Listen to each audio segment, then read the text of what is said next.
Ntago ndi mushya muri uyu muryango. Nkimara gukora ubukwe nararwaye, ariko nari mfite crise y'ubukene icyo gihe, nza kwivuza hano kwa muganga, kwivuza muri clinique, mu maklinike byabaga ari ibintu bihenze.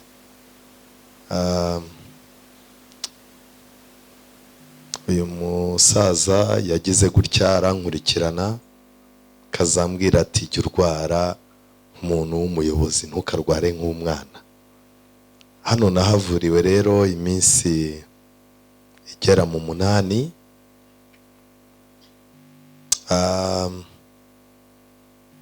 Ntabwo asize etage y'amagorofa 20, ariko asize imitima y'abantu bifuzaga kuzamwitura neza.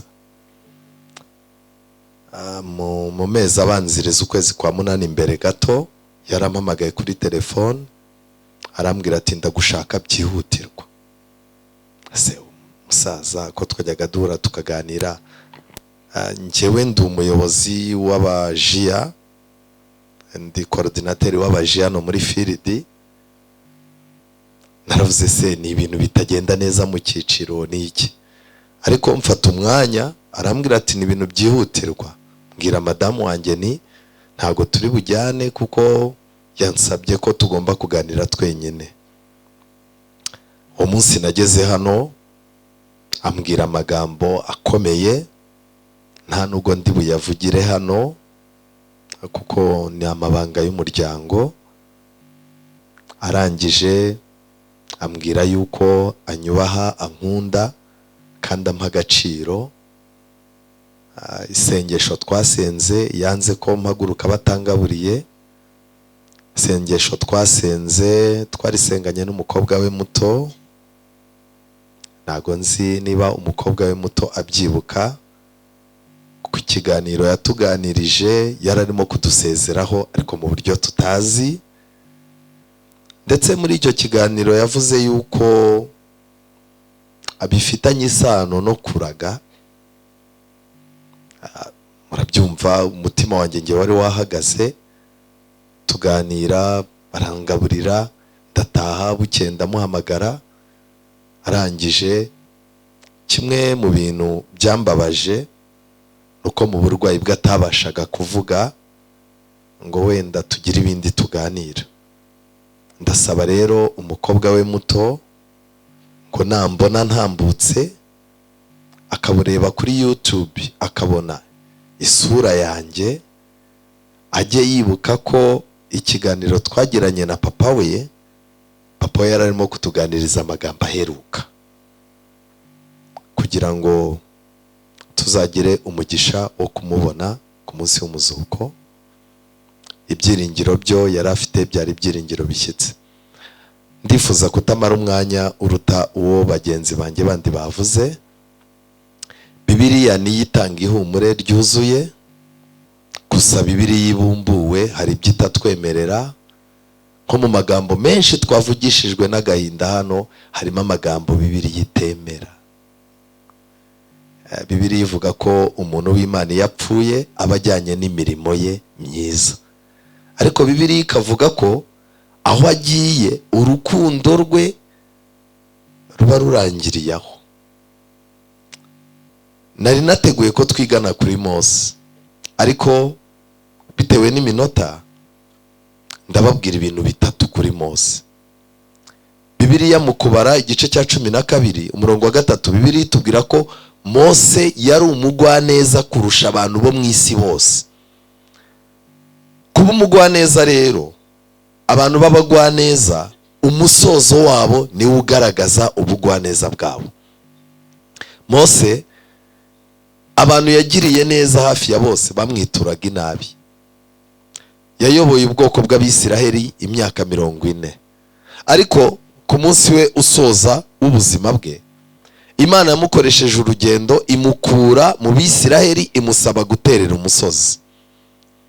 Ndagira ngo mbasabe mujye musaba Imana mbere yuko tuva mu buzima, igibanzi dukure mu kajagari, tugire umugisha wo kurira umusozi. Mose ageze ku musozi, Imana imusaba ko asubiza ubwenge ku gihe, akareba ubuzima bwe. Ubuzima bwa Mose bwari bwaratangiriye mu kato gatoya bamuteretsemo ari uruhinja, ariko Imana yagiye imuha amapromosiyo y'ubuzima atandukanye, ku buryo na Mose ajya gusoza ubuzima bwe yasize abwiye Abisiraheli ati mbaraza Imana. Mose asubizwa amaso inyuma mu byamuranze, areba uko yabayeho ubuzima bwe bwose, ariko ijambo ry'Imana ryambwiye ngo asanga mu buzima bwe hari agatotsi kamwe kabayemo. Ese ujya usubiza ubwenge bwawe ku gihe ukareba udutotsi turi mu buzima bwawe? Ni ikosa rikomeye gushyinguranwa agatotsi, ni ikosa rikomeye. Mose asanga yanyuranyije n'ubushake bw'Imana kubw'uko abantu bamuteje stress bakamurakaza. Iryo kosa abona uburemere yuko rimubujije kugera i Kanani yo mu isi. Ariko Mose ashimishwa nuko iminsi yamaze avunikira abantu, atavunikiye abadatekereza, Imana ibisigaye izabikora. Charles ubuzima bwe bwarangiye, ariko ibyo asize adasoje, imigambi myiza yari afite kube no kubatarabe iri mu biganza by'Imana. Imana niyo izasoza. Mose arangije asaba Imana kujya i Kanani, iramwangira. Iminota mike yari afite yasabye Imana ko ubuzima bwe bwaba bw'agaciro mu biganza byayo. Yarihannye. Arangije Imana imuha amahirwe, imwereka igihugu atagiyemo n'amaguru, imwereka hazaza hacyo. Ijambo ry'Imana ryambwiye ngo Mose amaze kubona ko ubuzima bwe butapfuye ubusa, ubuzima bwe bwagize igisobanuro, ngo yaguye aho ngaho nk'umusirikare unaniwe wari ukeneye kuruhuka. Ngurwo urupfu rwa Mose. Bibiliya itubwira ibintu bitangaje. Nyuma y'uko Mose apfa, Imana yanze ko Abisiraheli bamenya aho ashyinguye, kubera ko ngo Abisiraheli bari kuzaza baza bakabaza igituro cye inzira bacamo ngo ubuzima bushoboke. Ni ikosa rikomeye kujya ku gituro cy'umuntu w'Imana, ukajya gucanaho amabuji, ukajya kuvugiraho amagambo, ukiriho twari twishimye, ntacyo utadukoreye natwe. Oya, iyo umuntu amaze kugenda birangiye, amagambo yose asigaye tuyabwira Imana, yo izi ubuzima bw'uwo nguwo. Kandi aya magambo yose turimo kumuvugaho afitanye isano n'igitabo cy'urwibutso. Mose mu gupfa kwe Satani yarishimye. Satani yishimira urupfu. Satani yishimye, araza mu kuza kuzenguruka ku gituro. Yesu nawe araza, bajya impaka kubw'umurambo. Ariko ndashaka kubaza, ubu uramutse upfuye, Imana na Satani bagahurira ku gituro cyawe, ninde watsinda mu mpaka? Bibiliya irabitubwira muri Yuda igice cya 9. Impaka zagiwe ku murambo wa Mose. Satani aravuga ati nuwanjye. Hari amadega yagiye akora mu buzima, ayo madega rero niyo nubakiraho yuko agomba kuba uwanjye.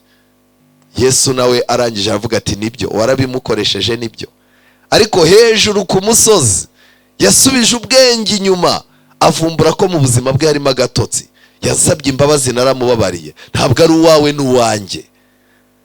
Bibiliya itubwira ko Yesu atasize Mose aho ngaho, ahubwo yahise amujyana mu bwami bw'Imana. Igihe Yesu yari ari ku isi rero, agiye gupfa, ubuzima bwanze, arimo kureba urupfu ruri imbere kandi yarutinye, ijuru ryararebye risanga abantu babiri bashobora guhumuriza Yesu, ari Mose nande na Eliya. Abo bamanutse ku musozi bareba Yesu, bamwibutsa ko kuba bari mu ijuru babikesha nde? Babikesha Yesu. Mose ahagarariye abantu bazajya mu ijuru baciye mu rupfu. Eliya ahagarariye abantu bazajya mu ijuru badapfuye. Kuva uyu munsi ntuzongere kuvuga ngo iherezo ryacu twese ni imva. Imana ntabwo ari Imana y'abapfu gusa. Imana yashimye ko izitwa n'Imana y'abaki? y'abazima. Hari amagambo tuvugishwa n'agahinda, ariko Imana izabihanagura byose. Mose, ndagira ngo mbabwire ikintu gitangaje, yanditswe muri Bibiliya kugira ngo abantu bajye biga ibye. Urimo urategura kubaho, ariko jya ugira n'amasaha yo gutegura uko uzapfa. Balamu yateguye neza, abwira abantu, aravuga tumva uwama nkipfira nk'uko abakiranutsi bapfa. Ariko kubera ko yari afite umushinga mwiza, Imana yategereje icyo azakora hirya y'uwo mushinga. Ijuru ryashatse icyo azakora rirakibura. Umunsi umwe Abisirayeli barimo kurwana n'abanyamahanga b'abapagani, barimo kugenda bareba mu mirambo bishe, basanga Balamu arimo. Balamu yasabye Imana gupfa nk'uko abakiranutsi bapfa, ariko yapfiriye mu ruhando rw'abapagani. Ushobora kwifuza kuzasoza neza ukagwa mu kabari, cyangwa ugapfira mu byaha. Igihe Elisa yapfaga, Bibiliya itubwira neza ko mbere y'uko apfa, umwami we w'Abisiraheli yaje kumureba. Ahageze asanga Elisa yararembye. Umwami ararira, aravuga ati ye baba we, ko hari amafarashi n'amagare ya Isiraheli, turabigenza gute? Nanjye nongere mbivuge ngo duhombye umuntu. Uyu musaza yari amagare n'amafarashi, yaba mu buzima bw'igihugu, yaba mu buzima bw'itorero n'ubuzima bw'umuryango we. Ariko Elisa abwira umwami ati fata imyambi, fata umuheta, arawufata, jya mu idirishya, jya mu idirishya. Elisa arabyuka. Umwami ntiyarazi ko Elisa arimo kumusezera. Elisa aramubwira ati erekeza mu banzi bawe uyu mwambi. Arangije arawuherekeza. Elisa azana amaboko ye ayafatisha ku maboko ya wa mwami, bararasa. Abwira umwami ati bariya ntibazongera kugutera byiteka. Arangije abwira umwami ati noneho ufata imyambi. Arayifata, yikubite hasi. Umwami akubita umwambi hasi rimwe, imyambi hasi kabiri, bwa gatatu abirekera aho ngaho. Elisa arangije aramubwira ati ndababaye, iyo ukubita hasi gatandatu cyangwa karindwi, nta mwanzi n'umwe wari kuzaguhangara, ariko uzatsinda intambara 3 zonyine. Buriya umuntu wenda gupfa aba arimo gukoresha igihe cye neza kuruta twebwe tujagaraye. Iminsi urimo gukoresha uzi urupfu rwawe ruri akangahe. Gerageza urwane n'ibintu bisanzwe bigukubita hasi, nawe ubikubite hasi. Elisa amaze gupfa, hashize umwaka, aho bamushyinguye, abantu bajya gushyingura, babona igitero cy'abasirikare. Icyo bakoze ni iki? Bafashe umurambo, baravuga batumva rero, nubwo twa tugiye gushyingura, ariko hano hari imva ya kera yashyinguwemo umuntu, mujugunyemo. Bafata umurambo barajugunya. Buriya reka njye ikintu mbabwira, iyo umuntu amaze gupfa, abasigaye baba bari mu mwenda wo gukiza ubwabo buzima. Nikosa rikomeye gufata amafaranga ukayamarira kupfuye, kandi hari usigaye yajyaga amariraho imbaraga. Ejo muzavuga amagambo menshi meza, abenshi bazarira, ariko ninde uzicara avuge ngo aba bana bose yareze bakazamuka, uri mufitemo ikibazo ninde uzamukurikirana, abigaga ninde uzabarihira? No kwimyoza gusa bya gifarisayo. Dufite umukoro ukomeye, tubuze umuntu ku buryo kubona umusimbura kizaba ikibazo.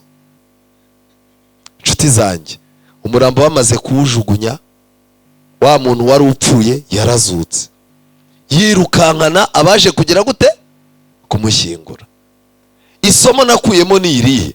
Umuntu w'Imana ararwara agapfa, igituro cye kiba gisa n'ibindi bituro nubwo mwateraho amatara n'ibiki, ariko marayika murinzi ashyira ikimenyetso ku muntu w'Imana kugira ngo ku munsi w'umuzuko azakanguke ku gihe Imana imushakira.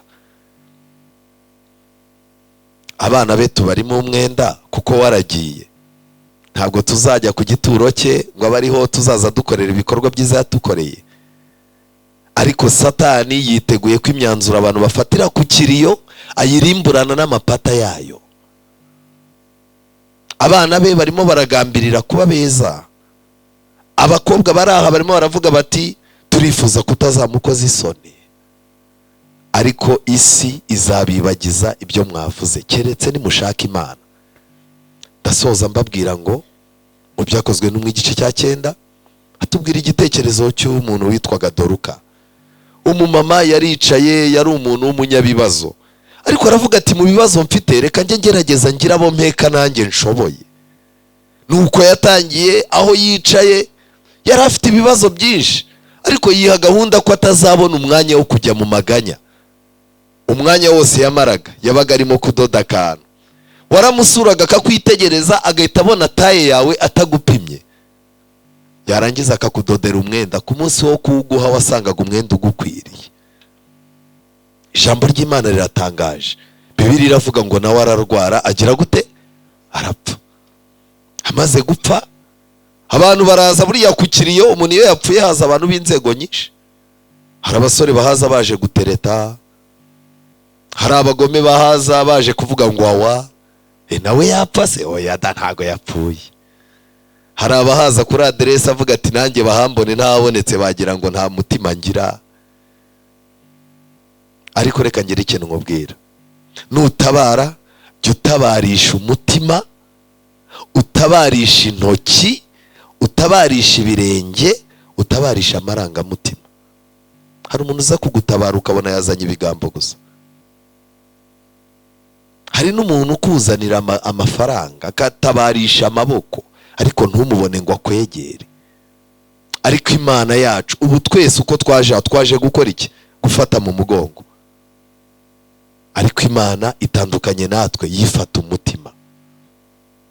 Aba bana rero b'uyu musaza yasize tubaraza Imana, kandi igihe cyose bazaba bari mu mutaka w'itorero ry'Imana bazabona imigisha kandi bazarama nk'uko umubyeyi wabo yararamye. Ikintu nagira ngo mvuge nsoza, igihe Tabita bamuhagararaga hejuru yapfuye bahamagaje intumwa ziraza. Petero niwe waje, baramubwira bati uyu muntu arapfuye kandi yaradufitiye akamaro. Imana yitegereza iteraniro ibona nta muntu wamusimbura, niyo mpamvu Imana yemeye kumuzura. Uyu musaza ntabwo ari buzuke, ariko mu muryango we Imana iri buzure umuntu umwe mu bamukomokaho, izura amarangamutima meza muri we, izura ubutwari no kwita ku bantu no kuba umuntu uvunikira abandi, ku buryo ntabwo dushobora gushyingura uyu musaza ngo tumushyingurane n'indangagaciro ze. Oya, hari ugomba kuzigumana. Muri uyu muryango ninde witeguye kujyamo? Tabita abamuhagaze hejuru bari bafite imyenda y'abadodeye, ibimenyetso. Benshi muri twebwe turi aha ngaha, ariko ku munsi w'urupfu haramutse havuzwe amagambo ngo buri wese azana ikimuri ku mutima, hari umuntu ushobora kujya kubona ukabona hari abadamu bazanye abana bati murebe niso yari yarakwihakanye ariko ni umunsi wa nyuma murebe ari mu isanduku. Hari abazana amabanke, amakonte, amafaranga, amasheke y'ibihimbano. Reka njye ikintu mbabwira, muremera yuko dusubije inyuma ubuzima bwacu dusanze buri wese afite agatotsi? Ukeneye rero gupfukamira Imana ukayisaba imbabazi, warangiza ubuzima busigaye ukabwegurira Imana, kuko urupfu rwegereye abantu kuruta uko imyenda ibegereye. Tabita yarazutse. Uyu munsi iki kiriyo kirimo kubera hano, hari iby'Imana yakoze mu magambo yavugiwe hano no mu magambo azavugwa ejo, mu buhamya bwiza burimo kuvugwa butari ubupirate. Ubu wowe ubona hari umuntu uzakurira bazakuvuga wiki ko wafanaga Manchester? Byari kuba ari ikibazo uyu musaza arimo kuratirwaho amateka yo muri Rayon Sport yonyine, ariko dufite amahirwe, afite amateka yo mu isi, afite n'amateka yo mu isi zaza. Uwo ni umugisha, uwo zavugwa wiki. Imana yo mu ijuru itugarure gutekereza ku buzima bwacu. Kandi muri uyu mugoroba munyemerere dusenge kugira ngo Imana izakomeze ifashe aba bana. Amasoko y'imigisha Imana yari yaragiye izana muri uyu muryango, n'ubundi amasoko y'imigisha Imana ikomeze yabafukurire kugira ngo aba bana batazagira icyo babura. Kandi urukundo mwagaragariza guriya mubyeyi murugaragariza abana be. Kugambirira kwiza mwagiriye aha yuko mugiye gushyira ibintu ku murongo. Uko kugambirira mukugumane kandi musaba Imana igusiga amavuta. Ejo ndasaba Imana ngo izaduhe guherekeza umubyeyi wacu tutamuherekeresheje amarira, kuko no muri korari yajyaga babwira ati njyewe nanga umuntu uheranwa n'ibibazo, mugomba gukoresha imbaraga zo kuririmba mukanesha imibabaro. Ejo rero no kuririmba, no gusenga, no gushima, no kumva yuko nubwo agiye aho agiye Imana irahazi, kandi ni ikosa rikomeye gushyingura umuntu ukamushyingurana n'ibyiringiro. We tuzamushyingura mu cyubahiro, ariko ibyiringiro yari afite tuzakomerezamo. Imana yo mu ijuru bampera umugisha mu izina rya Yesu. Muhaguruke dusenge. Witeka Mana nziza, izina ryawe rihabwa icyubahiro. Turi mu isi iri mu rugamba, isi igitwibagiza. Kenshi na kenshi dupanga imishinga yo kubaho, ariko tukibagirwa yuko no gupfa bibaho. Kenshi na kenshi umubiri irubana kamere bidutwara aho bishaka, ndetse ubuzima bwacu bwuzuye udutotsi dutandukanye. Mose yagize amahirwe ku musozi ari kumwe nawe, asubije amaso inyuma abona mu buzima bwe arishinja ikintu kimwe, kandi icyo nacyo yari yaragitewe na stress yo kugirira neza abantu no kubitaho, ariko agahubuka. Yagusabye imbabazi uramubabarira, ubuzima bwe bw'ahazaza warabutunganyije. Ubwami bw'Imana burimo abantu bigeze kugira udutotsi dutandukanye. Uyu mubyeyi yararwaye agira umwanya wo kwiyunga nawe. Abo yahaye ubuhamya yababwiye ko ntabwo bafite, nta n'igishinja afite ku mutima. Ariko twebwe abari aho uyu munsi dufite igishinja ku mutima, dufite udutotsi mu buzima bwacu, ndetse abenshi batinya urupfu, ariko hari amaburakindi bitewe n'uko bazi ko aho bajya hataba heza.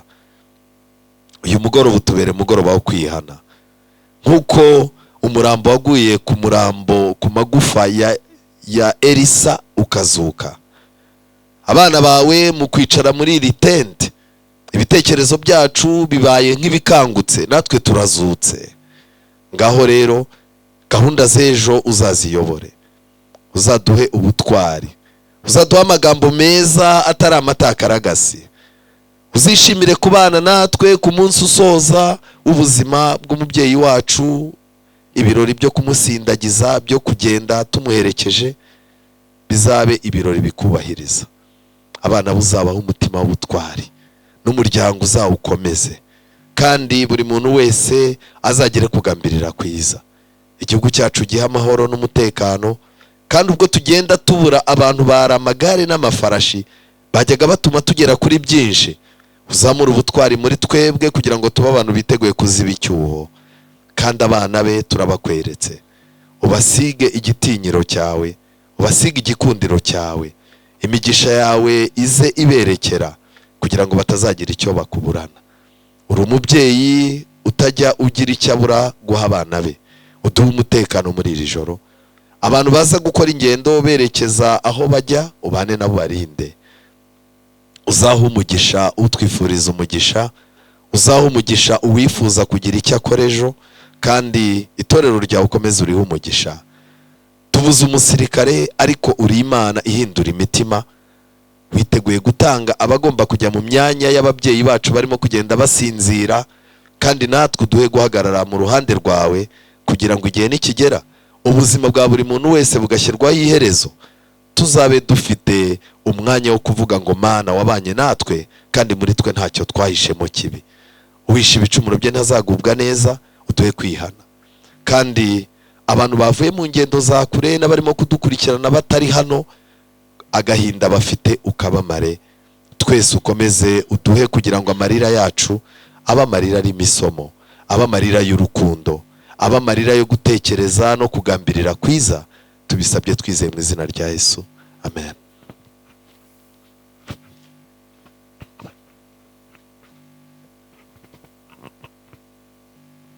Musoni Flavie turamushimiye ku ijambo